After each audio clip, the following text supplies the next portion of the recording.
Rodolfo, le quería preguntar porque veo que viene haciendo distintos tipos de declaraciones, muchas de ellas vinculadas a las condiciones de trabajo y también al tema salarial. Pero también le agrega a usted una visión o una cosmovisión respecto de lo que significa la dignidad de los trabajadores, pero realizándose en un contexto político, social e histórico que parece que hoy no existe. ¿Usted cómo cree que se va a presentar para los trabajadores este 2025? Cambió el año, pero no cambió la crueldad, la persecución, la violencia que sufrimos de parte del gobierno nacional. Sin lugar a dudas se va a insistir con una reforma laboral que pretenderá aniquilar los derechos laborales de todas y de todos. En nuestro caso, en el sector público, sigue destruyendo salarios y también puestos de empleo. Por lo tanto, el 2025 se anticipa como un año altamente conflictivo. Esto es una decisión exclusiva del gobierno nacional. En nuestro caso, nosotros ya hemos determinado el estado de asamblea permanente y movilización en todo el país y no existen respuestas concretas. Ya la próxima semana empezaremos a pensar en la primer medida de alcance nacional de este año 2025. Hemos tal vez sido el sector público uno de los que más ha contribuido a ese superávit fiscal que tanto se propagandiza desde el gobierno. Escucharlo decir al presidente, escucharlo decir que el 95% del ajuste que se realizó durante el año 2024 lo pagó la casta, irrita, porque eso es falso, es mentira. Ese ajuste de casi 15 puntos que señala el Poder Ejecutivo del PBI, en realidad lo pagaron las jubiladas y los jubilados en un 21%, los salarios de las trabajadoras y los trabajadores registrados, luego lo que es la cero inversión en obra pública y luego los programas sociales. En virtud de ello, le quería preguntar cómo le caía a usted el relato, porque por caso el presidente reconoció que la gran mayoría de los trabajadores no están por encima de los 450.000 pesos o 500.000 pesos. Algo que pone nervioso a más de uno, pero no entiendo por qué no a todos, y en esto no lo hago responsable a usted, porque sabemos qué es lo que viene planteando. De hecho, nos gustaría, ¿cómo lee usted esto de que se diga por el lado del INDEC, un organismo oficial, que se necesitan más de 990.000 pesos para vivir y que se diga de que los sueldos aumentaron por encima de la inflación? Hay dirigentes políticos y gremialistas que fingen demencia desde hace un año. Gremialistas que más que representantes de los trabajadores parecen encuestadores, se comen la curva, porque no es verdad que el pueblo lo quiera a Milei, es un verso. Si hubieran podido llenar la Plaza de Mayo, ya lo hubieran hecho. Lo único que hace bien Milei hasta ahora es coordinar negocios, desde los kiosquitos, es decir, negocios de todos los tamaños, desde los kiosquitos que algunos tienen con el Estado hasta los negocios de los grandes complejos empresarios y de las multinacionales.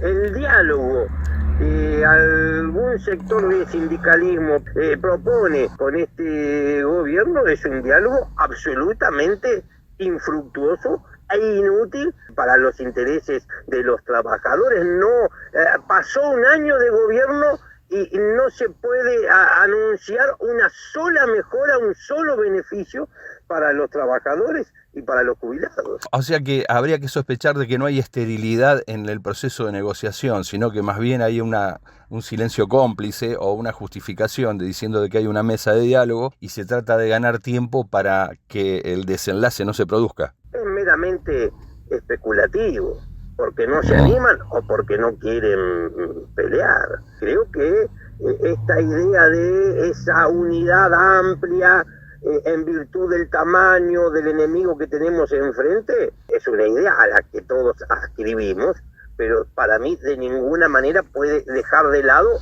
o esconder debajo de la alfombra el debate sobre el modelo sindical en la Argentina. apareció Andrés Rodríguez diciendo que el peronismo necesitaba una renovación. Es un chiste. ¿En serio lo dice alguien que hace 34 años está clavado en la silla del sindicato? Me parece que el sindicalismo también necesita recuperar parte de la confianza que ha perdido de cara a la sociedad. Tiene que transformarse, pero esas transformaciones tienen que nacer de nosotros mismos. No podemos permitir que venga un tetaz que no laburó nunca en su vida a decir que hay que democratizar el sindicalismo. Nosotros creemos que así como los funcionarios públicos, más allá que a veces nos mientan o no, están obligados por ley a presentar una declaración jurada de bienes e ingresos, bueno, lo mismo debiera suceder con los gremialistas. Hasta aquí el sindicalismo se ha mantenido como una isla en 40 años de democracia llena de privilegios. No puede ser que el pueblo, que la sociedad no pueda saber en qué auto anda, cuánta plata gana y en qué casa vive un gremialista. Por eso es que ahora tenemos dirigentes que ya desde hace tiempo ni piensan, ni viven, ni hablan como trabajadores, piensan, hablan y viven como empresarios. Muchas veces se ha escuchado, y en los últimos tiempos tal vez un poco más, que hasta que la política no se ordene, cualquier esfuerzo del movimiento obrero va a ser infructuoso. ¿Están así? Yo creo todo lo contrario. Nosotros tenemos que, por momentos, el sindicalismo reemplazar a la crisis de representación que hoy se vive en la política. Si hay una oposición que no se ordena, que va a costar encontrar un liderazgo claro hasta tal vez pasadas las elecciones de medio término, somos los sindicatos los que tenemos que convertirnos en la verdadera oposición de este gobierno y confrontarlo, porque a Milei hay que ponerle límites. Si por algo se caracterizó el 2024 es porque es la democracia la herida de muerte. No es una exageración decir que estamos en las puertas de un cambio de régimen, dejando atrás un sistema democrático e ingresando a un régimen totalitario. Eso surge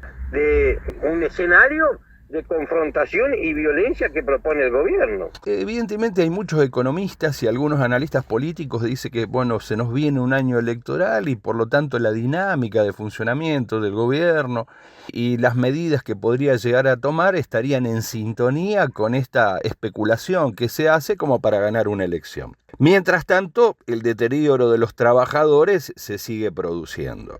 ¿Con qué se sale de este marco? Porque por un lado se está cuestionando si esta hegemonía de Milei atenta contra la democracia misma, pero por otro lado también se dice que hay que cumplir con el almanaque y con los formalismos que nos establece la institucionalidad para elegir, no digo la persona, que hay que elegir y de qué manera lo que se elige no sea la continuidad o la garantía de que este régimen va a seguir extendiéndose. Hoy es apenas la punta del iceberg.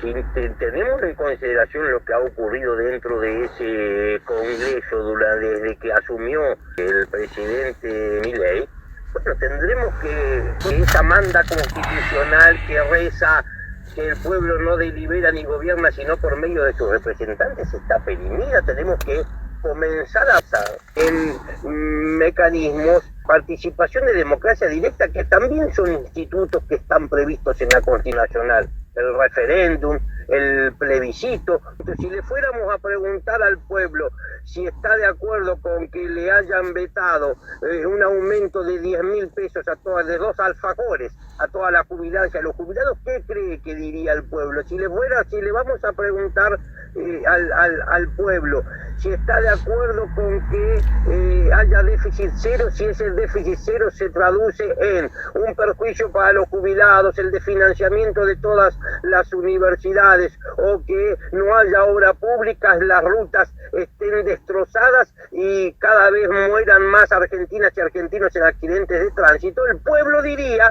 todo lo contrario de lo que dicen estos tipos y estas tipas ahí adentro del Congreso. Creo que el desafío que tenemos es no solo prepararnos en este 2025 para volver a salir a la calle, porque está demostrado que la gente quiere salir. Lo que ocurre es que hay que convocarla. El problema no es la gente, el problema son los dirigentes en este momento. Además de salir a la calle, lo que hay que hacer es seguir dando la batalla cultural, seguir disputando sentido.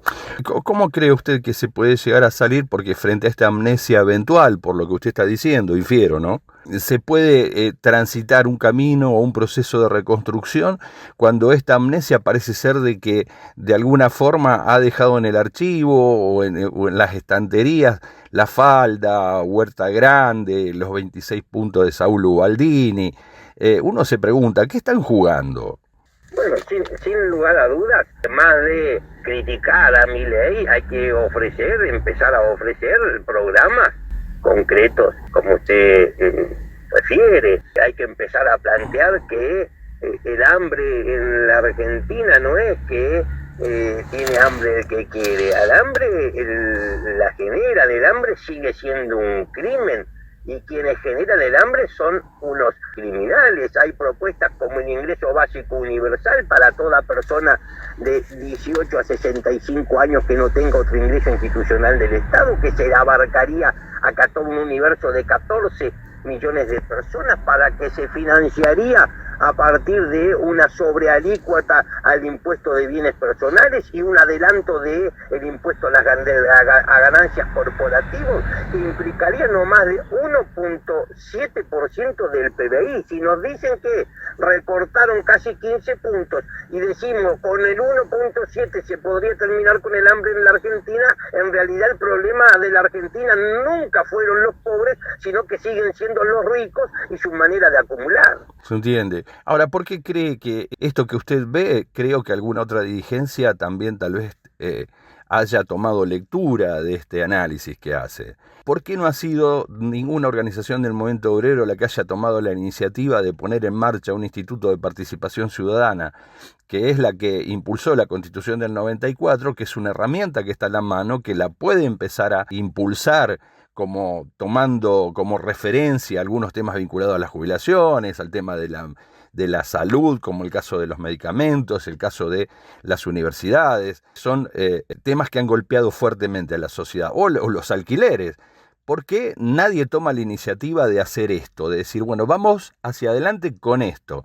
Necesitamos las firmas y llegaremos al Ejecutivo o al Parlamento y lo ponemos sobre la mesa de entrada. Bueno, yo creo que frente a esto, ese escenario tan claro que se describe y que compartimos, en realidad lo que falta es que el movimiento obrero deje de lado sus egoísmos.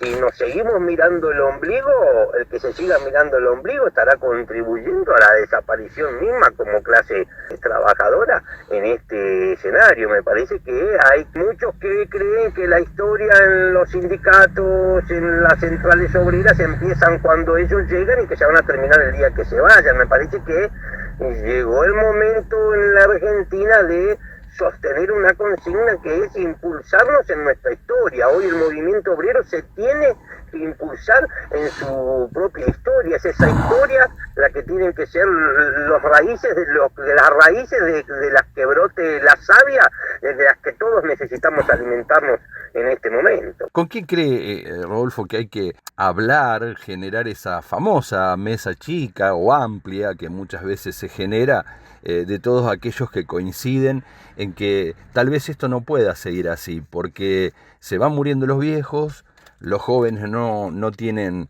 las respuestas que el Estado o este sistema les ofrece? Hay 500.000 personas que por año se suman al denominado mercado laboral, pero lo que nosotros estamos leyendo es que hay despidos. Entonces, si es por desocupación y hay despidos y se suma gente, es decir, en realidad hay cada vez más desocupados. Bueno, sin lugar a dudas. Mire, para que se termine la pobreza, o tiene que haber crecimiento del Producto Bruto o una mayor distribución. Y eso no va a pasar con este programa económico vigente. El costo social de aplicar este modelo económico es inmenso. Cuando esta gente se haya ido, nos van a dejar un estado mínimo, un tejido social resquebrajado y también un tejido productivo absolutamente destruido. Yo creo que es tarea pendiente la de comenzar a juntarse, y así como se habla de una sociedad polarizada entre los que creen que el individualismo y el libre mercado nos va a salvar, y por otro lado aquellos que pensamos que nadie se salva solo. Bueno, también llegó la hora de polarizar tal vez el sindicalismo y dividir entre los que luchan y los que se entregan, y todos los que deciden luchar, bueno, intentar conformar un frente de lucha que nos permita ponerles límites institucionales a este gobierno. ¿Hay diálogos entre aquellas organizaciones y usted en este caso que piensen o que sea afín a esta manera de ver o de caracterizar la realidad como forma de decir, bueno, desde acá se puede empezar a hablar para generar, volumen político o masa crítica que permita entrever de que el 2025, en términos de resistencia a un modelo que oprime a los trabajadores, pueda empezar a tener entidad? Lo hay, pero tal vez no con la asiduidad que ahora requiere.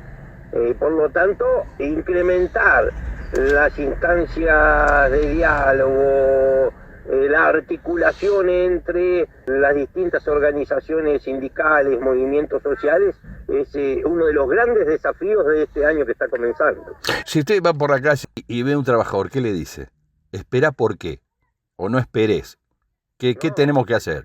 No hay que esperar, hay que luchar.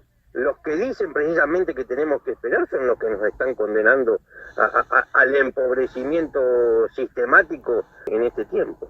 Rodolfo, como siempre, muchas gracias.